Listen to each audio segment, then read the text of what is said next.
శుక్లాంబరధరం విష్ణుం శశివర్ణం చతుర్భుజం ప్రసన్నవదనం ధ్యాయేత్ సర్వవిఘ్నోపశాంతయే అగజానపద్మార్కం గజానమహార్నిశం అనేకదంతం భక్తానాం ఏకదంతముపాస్మహే.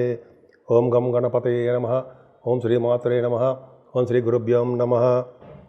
నేను మీ వాడ్రేవ్ ఆదినారాయణరావు శర్మ.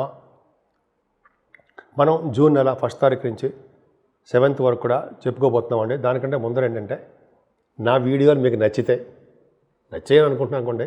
నచ్చితే మీరు లైక్ చేయండి, షేర్ చేయండి, అలాగే సబ్స్క్రైబ్ చేయండి, నన్ను ఆశీర్వదించండి.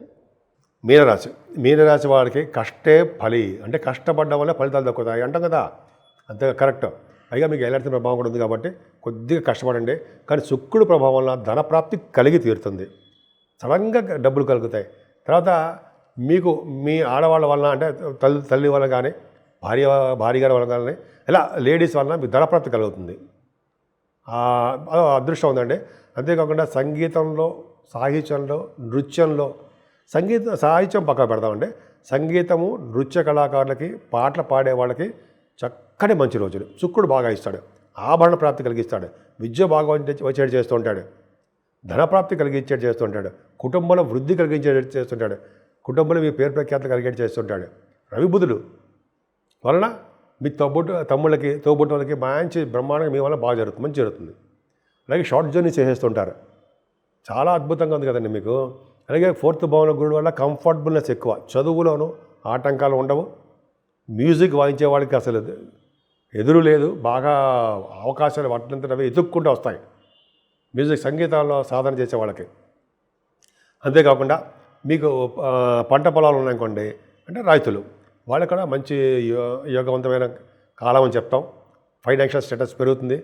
చంద్రమంగళ యోగాలు ఉన్నారంటే పంచమ స్థానం. పిల్లలు బాగుంటారండి.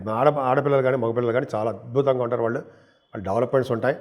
ఈ స్టాక్ మార్కెట్, షేర్ మార్కెట్ అంటాం కదా, స్టాకు, షేర్స్, స్పెక్యులేషన్, వాటిలో కూడా మీకు సక్సెస్ రేట్గా ఉంటుంది. మీకు కష్టపడాలి, అంటే మీకు దాంట్లో ఎక్స్పీరియన్స్ ఉంటే చేయండి తప్ప నేనేదో చెప్పి చేసేయడం మాత్రం కాదు. అది చాలా బాగుందండి. ఏదైనా 6వ భావంలో కేతు మిమ్మల్ని ఉన్నతంగా రాణించేది చేస్తుంటే, భూములు, వాహనాలు, గృహాలు, కష్టానికి పడ్డ ఫలితాలు, ఒక్క కేతు మిమ్మల్ని పైకి లాక్కొస్తుంటాడు. అద్భుతం. కానీ భార్యాభర్తల యొక్క చిన్న ప్రాబ్లమ్స్ రావడం అవకాశం ఉందండి. ప్రాబ్లమ్స్ అంటే కుట్టేసుకుంటారు, తిట్టేసుకుంటారు, దూరం అయిపోతారు కాదు, మనస్పర్ధలు వస్తాయి, మాట పట్టింపు. అంతేకాకుండా సంబంధాలు కూడా దగ్గరగా, అంటే పెళ్లి సంబంధాలు దగ్గరకు వచ్చి అలా ఆగి ఉంటాయన్నమాట, నెమ్మదిగా అవుతాయి. కానీ వెంటనే గబుక్కని శని ప్రభావం వలన స్లో అయిపోతుంటుంది తప్ప అవ్వకుండా అవుతాయి. ఏదైనా అష్టమ స్థానం చాలా బాగుందండి. కుజుడు, గురుడు చూడడం వల్ల ఆరోగ్యం ఎక్కువ బాగుంటుందండి. మీకు తృప్తిగా, డైనమిక్గా, స్పోర్టీగా, బ్రహ్మాండంగా ఉంటారు మీరు. అంతేకాకుండా ఆదాయం, తలవంతరం వచ్చే ఆదాయం బాగుంటుంది. ఎటువంటి ప్రాబ్లమ్స్ ఉండవు, లా రిలేటెడ్ సంబంధించిన ప్రాబ్లమ్స్ రావు. వచ్చిన సక్సెస్ అయిపోతారు. అష్టమం అంత బాగుంది. సేవకాజనం ఉంటారు. అన్ఎక్స్పెక్టెడ్ మనీ మీకు బ్రహ్మాండంగా ఉంటుంది. వ్యాపార అభివృద్ధి చాలా బాగుంటుందండి. ఒక ఎక్సెప్ట్ రియల్ ఎస్టేట్ రంగంలో వ్యాపారం అంత అద్భుతంగా ఏమి ఉండదు, కొద్దిగా స్తబ్దతగా ఉంటుంది. మిగతా వ్యాపార అభివృద్ధి బాగుంటుంది. ఉన్నత విద్యారీత్యా కూడా విదేశాలు వెళ్తారు. ఏదైనా మీ ప్రొఫెషన్ మాట్లాడుకుందాం. ప్రొఫెషన్ అంటే జాబ్. ముఖ్యంగా రియల్ ఎస్టేట్ రంగంలో సాఫ్ట్వేర్ రంగ ఉద్యోగస్తులకి ఉద్యోగ భద్రత ఉంటుంది, ప్రమోషన్స్ వస్తాయి. అలాగే ఫైనాన్స్ రంగంలో ఉన్న వాళ్ళకి, బ్యాంకింగ్ రంగంలో ఉన్న వాళ్ళకి ఎంత అద్భుతంగా ఉందండి. బ్యాంకింగ్ రంగంలో ఉన్న వాళ్ళకి బాగా డబ్బులు వస్తాయి. అలాగే గురుడు చూస్తాడు కాబట్టి ఈ వేదశాస్త్రాలు పండితులకి, అలాగే ఆగమశాస్త్ర పండితులకి వాళ్ళ యొక్క అదృష్టము, ధనము వృద్ధి అవుతూనే ఉంటుంది. అలాగే అడ్వకేట్స్ మంచి డెవలప్మెంట్స్ ఉంటాయండి. అలా చెప్పుకుంటూ వెళ్ళిపోతే అద్భుతంగా ఉన్నాయి. అలాగే బ్యాంకింగ్, విద్యా సంస్థలు బాగుంటాయండి. వాళ్ళకి ఉద్యోగాలు బాగా డెవలప్ అవుతారు. ఏదేమైనా కుజుడు కూడా 11వ భావం చూస్తాడు, ధనయోగం ప్రాప్తి కలుగుతుంది. ఆ రాహు కేతుల మధ్యలో 12వ భావంలో మీకు రాహు ఉన్నాడు కాబట్టి 12వ భావంలో రాహు, మీ రాశిలో శని, ఈ ఇద్దరే చాలా ప్రాబ్లమాటిక్గా ఉన్నారు. కాబట్టి రాహు సంబంధించిన 12వ భావంలో గురుడు దృష్టి ఉంది, కుజ దృష్టి కూడా రాబోతుంది. సో కాబట్టి రాహు వల్ల ఇబ్బంది అంతగా ఉండదు. కానీ రాహు వల్ల కదా అమ్మవారి పూజలు చేసుకోవడం మంచిదే. రాహుకేతుల మధ్యలో ప్లానెట్ పొజిషన్ అంతా ఉండిపోయింది కాబట్టి అమ్మవారి పూజలు చేసుకోండి. అంతేకాకుండా సుబ్రహ్మణ్య ఆరాధన కూడా చేసుకుంటూ ఉండాలి. అంతేకాకుండా మీరు చేసేటువంటి శివాభిషేకాలు కూడా మంచి ఫలితాలు ఇవ్వడానికి కూడా అవకాశాలు ఎక్కువ ఉన్నాయి. అంతేకాకుండా ఈ శని రాహువుల కాంబినేషను పైగా కుజుడు, రాహు, కేతువులు సర్పదోషాలు. కాబట్టి మీరు సాధ్యమైనంత వరకు అవకాశాలు ఉంటే మనం కాళహస్తిలో, శ్రీకాళహస్తిలో రాహుకేతులు పూజలు చేసుకోవడం, రాహుకేతుల దగ్గర దోషం పోగొట్టుకుంటవచ్చు. కుజుడికి సంబంధించిన పూజలు ఎక్కడ చేసుకుంటే చాలా బాగుంటుందండి. మందపతి మోపిదేవి అంటాం కదా, మందపతి కాదు, మోపిదేవిలో చేసుకుంటే అంటే ఆ ప్రభావం వేరేగా ఉంటుంది అబ్బా అంటాం కదా, కుజుడి యొక్క ప్రభావం అట్లా అద్భుతమైన ఫలితాలు ఉంటాయండి. సో ఈ కొద్ది రోజులు మాత్రము రాహుకేతుల మధ్యలోనూ, కుజుడి మధ్యలోనూ ఈ ప్లానెటరీ పొజిషన్ అంతా ఆగిపోయింది. జూన్ నెల మొత్తం అనుకుంటా కొద్దిగా జాగ్రత్తగా ఉంటూ మనం ముందంజలు వెళ్తే ఎటువంటి ప్రాబ్లమ్స్ ఉండవు. 12 రాశుల వారికి చెప్పదగ్గ సూచన ఏంటయ్యా అంటే, ఎప్పుడు చెప్తున్నట్టుగానే మేషరాశి నుంచి వృషభ రాశి వారు, మేషరాశి నుంచి మీనరాశి వారు కూడా ముఖ్యంగా అన్ని గ్రహాలు రాహుకేతుల మధ్యలో బంధించబడ్డాయి.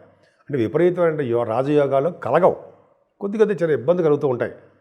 కాబట్టి మనం మనం అంటే అన్ని రాశుల వాళ్ళు సర్పదోషంలో ఉండిపోయాం. అందుకే చూడండి, అందుకని చాలా పోట్లాట్లు, తగాదాలు, మనస్పార్థలు, చికాకులు, కోపావేశాలు ఇవన్నీ ఉన్నాయి కదా, అవన్నీ తగ్గిపోతాయి. రాను కదా అవన్నీ తగ్గడానికి అవకాశాలు ఉన్నాయి. అందుకనే కాళహస్తిలో కానీ దగ్గర ప్రాంతాల్లో ఎక్కడున్నా సరే రాహుకు పూజ చేయించుకోండి సుమా. రాహుకేతువులకి పూజలు ఖచ్చితంగా చేయించుకోవాలండి. అంతేకాకుండా అమ్మవారిని పూజించడం వల్ల రాహు కంట్రోల్లోకి వస్తాడు, వినాయకుడిని పూజించడం వల్ల కేతువు కంట్రోల్లోకి వస్తాడు.